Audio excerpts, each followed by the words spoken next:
विषय खमंग डोकल्याचा असा बोलून आजच्या ब्लॉगला पण सुरुवात केली तर नमस्कार मित्रांनो, स्वागत आहे. आरशा बघून आजची सुरुवात झाली. मस्त तयारी बियारी केली, एकदम फ्रेश झालो, अंगल बिंगल धावून.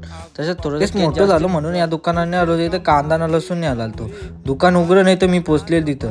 कांदा न लसूण घेतला, तसंच लगेच तिथले आलो ना मसाला डोसा घेतला.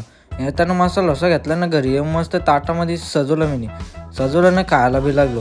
तो थोडासा नाही खाता तर लगेच आठवण आली का कोणतरी फोन केला पप्प्या बाईनी. पप्प्या भाऊ तर इथे जाऊन काही केला नाही म्हणून तसा तिथल्या बसलो ना, निघलो घरी येऊन मस्त टॅबमध्ये रील्स बघत होतो.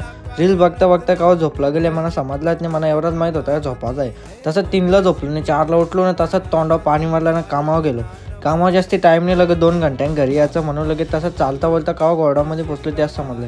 चालता बोलता गोरडामध्ये पोचलो आणि तसं चालता बोलता घरी पण निघलो नाही. येताना काय दिसलं तुम्हाला समजलं तर तोऱ्याजवळ समजलं असं बोलून लगेच टिंगी दिसली तिथं. टिंगीला खेळायला बाहेर काढलेलं. टिंगी लयच उड्या मारत होता. तसं टिंगीला बोललो बाय बाय बाय बाय, चल घरी जाऊ चल.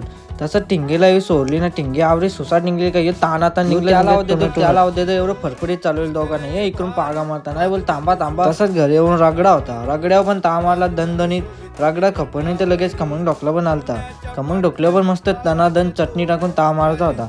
खमंग ढोकल्यावर फक्त 8 टाकाची वाट बघायची. चटणी टाकत लगेच 8 टाकून मोकट झालो. पहिला घास मीनीच घेतला. पहिलाच उचलला ना, अख्खा साफ झाला. टाटा एकदम अशी साफ केली का काय बोलून फायदा नाही.